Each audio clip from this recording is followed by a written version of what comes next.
Bauman, a pass. Boozer, strong move in the lane and had enough to get. Stand Deliverian to see what happens. Subscribe to the channel and comment down below saying I subscribed to enter this fun shout out giveaway. Hey guys, what's up? Today we're going to talk about 10 of the most embarrassing moments in sports history. Number 10, the discount double check. NFL players love to dance. Some even make their own dance or shuffle famous after scoring touchdowns, but sometimes they can go drastically wrong. Just ask Stephen Tulloch of the Lions, who tried to troll Aaron Rodgers and painfully failed. Rodgers had made the discount double check famous, so when Detroit's Tulloch sacked Rodgers in a game against the Packers, he decided to make a joke out of it. Tulloch did his own version of it, but as he jumped, he tore his ACL.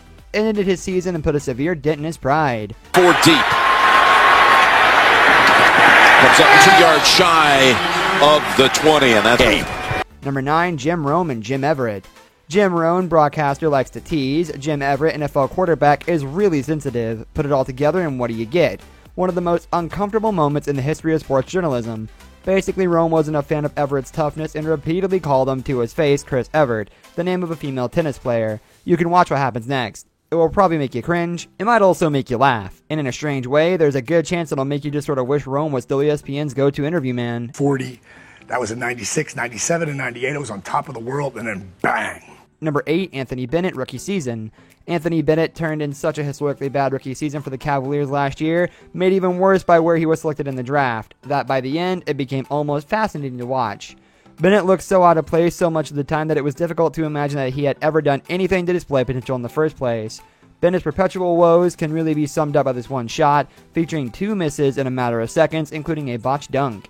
The whole year was like a nightmare that nobody got to wake up from at the end. Every time he touched the ball, LeBron's starved Cleveland fans cringed like even they had never done before. Number 7, Dustin Pedroia, actor. Look, not everyone can be Peyton Manning, who might be the greatest quarterback of all time, and is even better at making commercials than he is at playing football.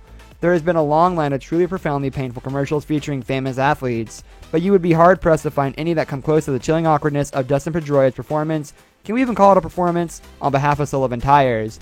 Pedroia appears to be standing in front of a green screen, which is puzzling in itself as ballparks are not particularly difficult to come by. Dustin then stands and fidgets, delivering the line, "I don't believe it, it's Jim Rice," with the gusto of a man who did in fact know that Jim Rice was coming and didn't really care.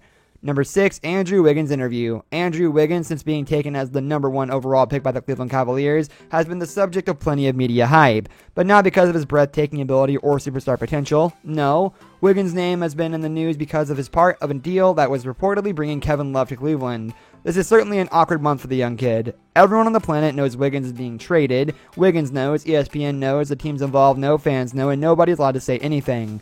This all resulted in one of the most bizarre interviews ever conducted by anyone ever. When ESPN featured Wiggins in a Cavs outfit and proceeded to ask him a series of questions that had no answer choices but uncomfortable ones, they asked where he wanted to play, they asked if he'd talked to unofficial general manager LeBron yet, and of course, they asked if he thought Cleveland wanted him. Number 5, Richard Sherman's post-game rant. Richard Sherman caught the attention of the entire world when he unleashed an impassioned post-game rant, declaring himself the best after the Seahawks NFC Championship victory against the 49ers. Sherman's rant was definitely not asked for and quickly became one of the most talked about sports stories of the year. Is Sherman crazy, out of control, disrespectful, and why is he screaming so much? Perhaps the most uncomfortable part of the whole scene, however, came not from Sherman, but reporter Aaron Andrews, who clearly had no idea what to do or say next. And before, Joe, back over to you.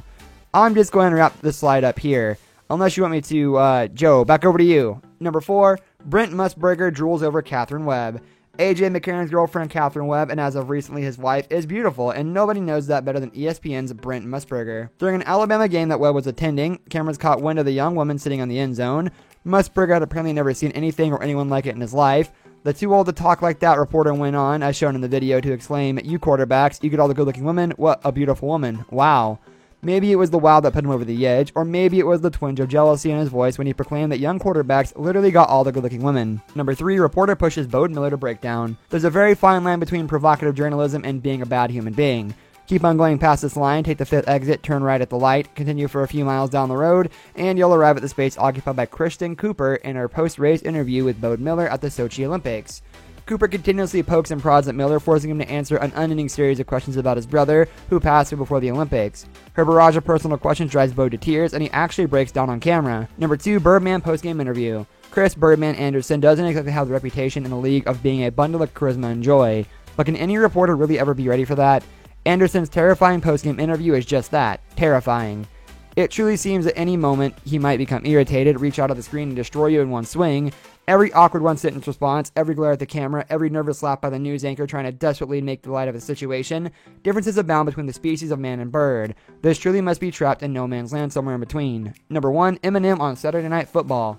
Somebody in charge probably thought he was a genius when he suggested that ESPN bring famous rapper Eminem into the booth at halftime of a Notre Dame-Michigan football game. That somebody was wrong. Eminem appears wildly uncomfortable and out of place throughout the interview, struggling to look the reporters in the eyes and telling them at one point that there was nothing to be excited for on his upcoming album. Eminem is a king in his own domain. In the domain of a sports interview, however, his every word causes pain and cringe to the viewers. This brings us to the end of our video. I hope you enjoyed it. Hit like if you did, and don't forget to subscribe to our channel so you don't miss out on any of our content in the future. Also, watch the 2 videos that are on your screen because I'm sure you'll love them. With that, I'll see you in the next video.